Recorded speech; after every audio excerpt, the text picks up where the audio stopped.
এক বছরে আলুর দাম দ্বিগুণ, প্রতি কেজি 40 টাকা। বাড়তি লাভের মানসিকতাকে দুষছেন কৃষিমন্ত্রী।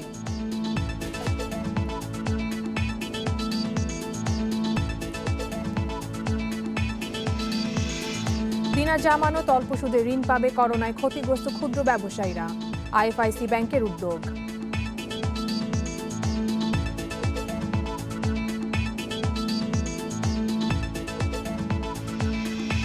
ক্রেডিট কার্ডের সুদ ও মুনাফার হার নির্ধারণ করা যাবে সর্বোচ্চ 20 ভাগ, বাংলাদেশ ব্যাংকের প্রজ্ঞাপন।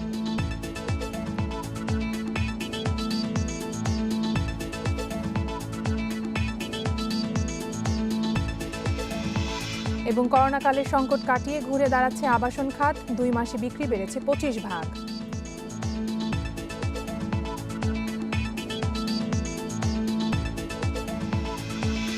আমন্ত্রণ অর্থনীতি সারাদিন, আপনাদের সঙ্গে আছি আমি কপ্তিয়া মুমতাহানা। শুনছিলেন শিরোনাম, এবারে জানাবো বিস্তারিত। নিত্যপণ্যের বাজারে অস্বস্তি যেন কাটছেই না। এক বছরে আলুর দাম দ্বিগুণ বেড়ে বিক্রি হচ্ছে 40 টাকা কেজি দরে। বাড়তি দামের জন্য চাহিদার তুলনায় কম উৎপাদনকে দায়ী করছেন ব্যবসায়ীরা। তবে কৃষিমন্ত্রী বলছেন, করোনা পরিস্থিতিতে বিক্রেতাদের বাড়তি মুনাফার মানসিকতার মাসুল দিচ্ছেন ভোক্তারা। কাঁচা বাজারে শুধু পেঁয়াজ নয়, অন্য সবজির দাম যখন লাগাম ছাড়া, তখন ক্রেতাদের ভরসা সস্তা সবজি হিসেবে পরিচিত আলু। কিন্তু সেই আলু কেনাই স্বস্তি নেই এখন, কারণ দাম চড়া। রাজধানীর বাজারে এখন আলু বিক্রি হচ্ছে প্রতি কেজি 40 টাকায়, যা এক মাস আগেও ছিল 30 থেকে 32 টাকা। সরকারি সংস্থা টিসিবির হিসেবে আলুর দাম গত বছরে একই সময়ের তুলনায় বেড়েছে প্রায় 65 ভাগ। সব কিছুর দামই দেখেন এখন বাড়তি। আলু কিনতে আসছি কেজিতে প্রায় 5 টাকা 6 টাকা কেজি বাড়তি। তো এখন কি করা, মানুষ খেতে তো হবে। এবার ফলন কম, আলু হয়েছে কম, আর এই জন্য আলুর দাম অনেক বাড়তি। আর করোনায় অনেক আলু খেয়ে ফেলাইছি। দেশে এখন আলুর মৌসুম নেই, নতুন আলু উঠতে আরও কয়েক মাস বাকি। বাজারে আসছে হিমাগারের আলু। ব্যবসায়ীরা বলছেন, কয়েক বছর লোকসান হওয়ায় এবার দেশে আলুর আবাদ কম হয়েছে। পাশাপাশি করোনাকালে ত্রাণ হিসেবে ব্যবহার বেড়েছে আলুর, তাই বেশি চাহিদার প্রভাব পড়েছে বাজারে।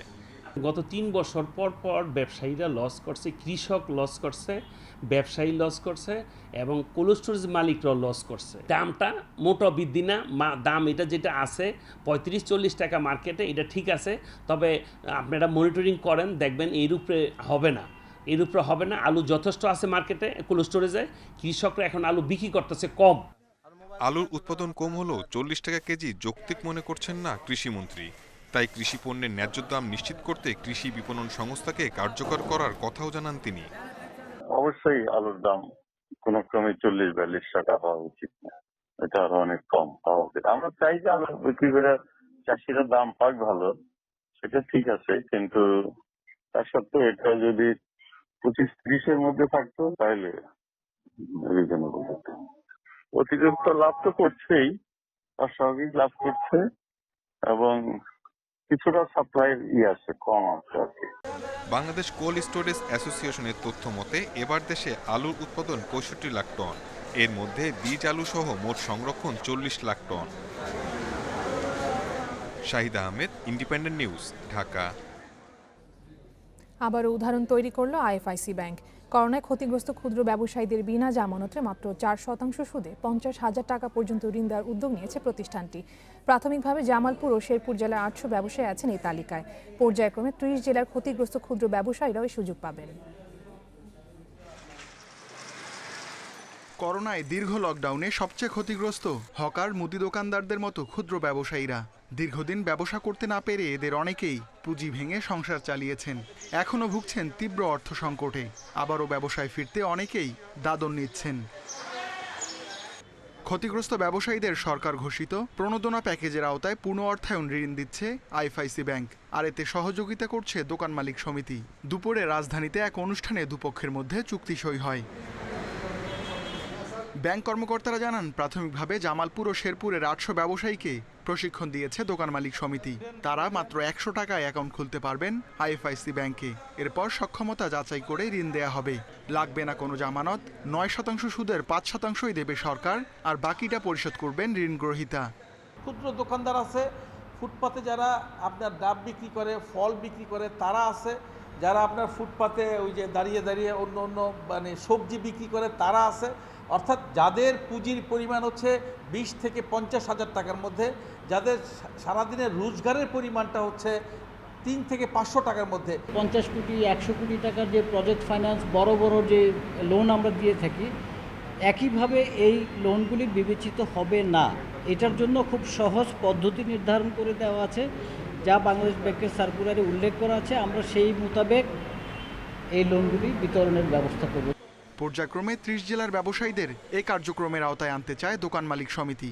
ব্যাংক কর্তৃপক্ষ জানিয়েছে সর্বোচ্চ সংখ্যক ব্যবসায়ীকে ঋণ দেয়া হবে। এমন নয় যে এই 50,000 টাকাই সীমাবদ্ধ থাকবে। ওনার কার্যক্রম, ওনার ব্যবসার যখন কলেবর বৃদ্ধি পাবে, ওনার চাহিদা বৃদ্ধি পাবে, ব্যাংকের সাথে ওনার ঋণ লেনদেনের যে ট্র্যাক রেকর্ড সৃষ্টি হবে, এই 50,000 টাকা একসময় 1 লাখ টাকা উন্নীত হবে, একসময় 2 লক্ষ টাকা উন্নীত হবে। দোকান মালিক সমিতির হিসাবে করোনায় ক্ষতিগ্রস্ত হয়েছেন প্রায় 60 লাখ ক্ষুদ্র ব্যবসায়ী। এদের জন্য 2000 কোটি টাকার প্রণোদনা ঘোষণা করেছে সরকার, কিন্তু আইএফআইসি ছাড়া অন্য ব্যাংকগুলো এই কার্যক্রমে এখনও সাড়া দেয়নি। Ruhul Amin, independent news, Dhaka. Credit কার্ডের সুদ বা মুনাফার হারের সীমা বেঁধে দিয়েছে বাংলাদেশ ব্যাংক।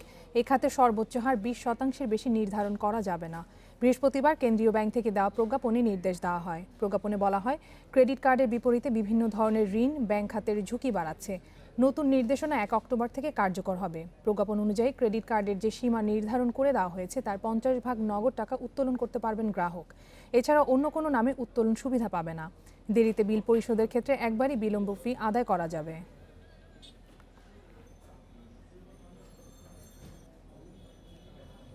করোনায় 3 মাসের বেশি সময় ব্যবসা বন্ধ থাকলেও আবারও ঘুরে দাঁড়াচ্ছে আবাসন খাত।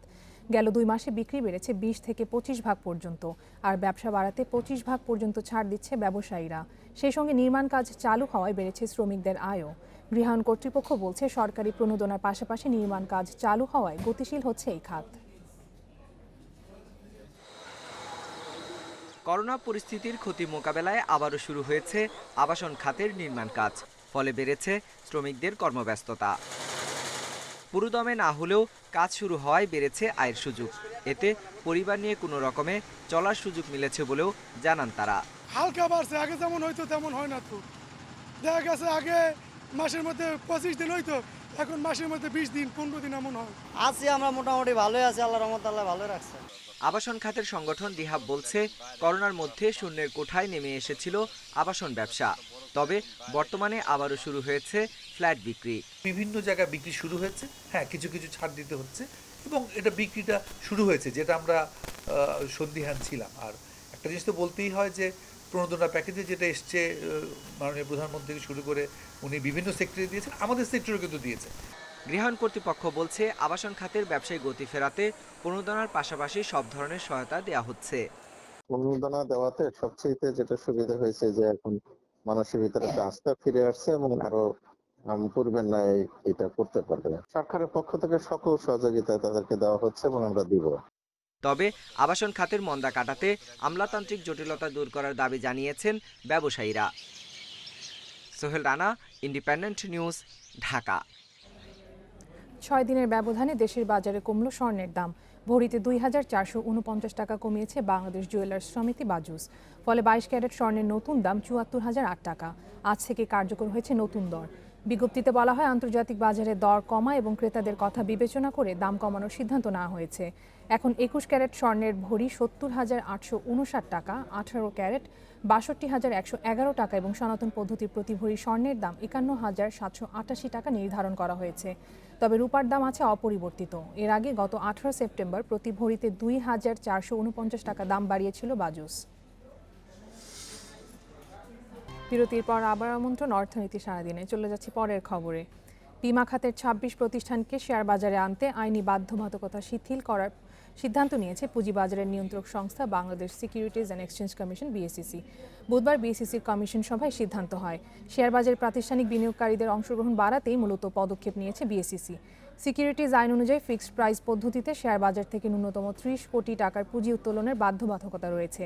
এই নিয়মের কারণে 26 বিমা কোম্পানি শেয়ার ছেড়ে পুঁজি সংগ্রহের জন্য শেয়ার বাজারে আসতে পারছিল না। তাই বিধান শিথিল করতে বিএসইসিতে আবেদন করে বিমা খাতের নিয়ন্ত্রক সংস্থা বিমা উন্নয়ন ও নিয়ন্ত্রণ কর্তৃপক্ষ। এই আবেদনের প্রেক্ষিতে বিএসইসি শর্ত সাপেক্ষে ৩০ কোটি টাকার পুঁজি সংগ্রহের আইনি বাধ্যবাধকতা শিথিলের সিদ্ধান্ত নেয়।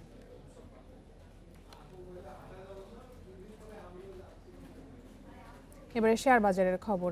বৃহস্পতিবার সূচক বাড়ল, লেনদেন কমেছে ঢাকা স্টক এক্সচেঞ্জে। প্রধান সূচক ডিএসইএক্স বেড়েছে ৬ পয়েন্টের বেশি, লেনদেন হয়েছে ৮৮০ কোটি ৫২ লাখ টাকা। এছাড়াও বেড়েছে প্রায় ৪৮ ভাগ প্রতিষ্ঠানের শেয়ারের দাম। অন্যদিকে চট্টগ্রাম স্টক এক্সচেঞ্জে সার্বিক সূচক বেড়েছে ৩৭ পয়েন্ট। সপ্তাহের শেষ কার্যদিবসেও সূচকের উত্থান হয়েছে ঢাকা স্টক এক্সচেঞ্জে। দিন শেষে প্রধান সূচক ডিএসইএক্স বেড়েছে ৬.৬৪ পয়েন্ট, অবস্থান করছে ৪,০০০। পরিবর্তিত ভারতীয় রুপির দর বিনিময় হয়েছে ১ টাকা ২৫ পয়সায়। সৌদি রিয়ালের দর অপরিবর্তিত, বিনিময় হয়েছে ২২ টাকা ৭৪ পয়সায়। অপরিবর্তিত আছে আরব আমিরাতের দিরহামের দর, বিনিময় হয়েছে ২৩ টাকা ২৩ পয়সায়। কুয়েতি দিনারের দর কমেছে, বিনিময় হয়েছে ২৭৮ টাকা ৬৮ পয়সায়। মালয়েশিয়ান রিঙ্গিতের দরও কমেছে, বিনিময় হয়েছে ২০ টাকা ৪৯ পয়সায়।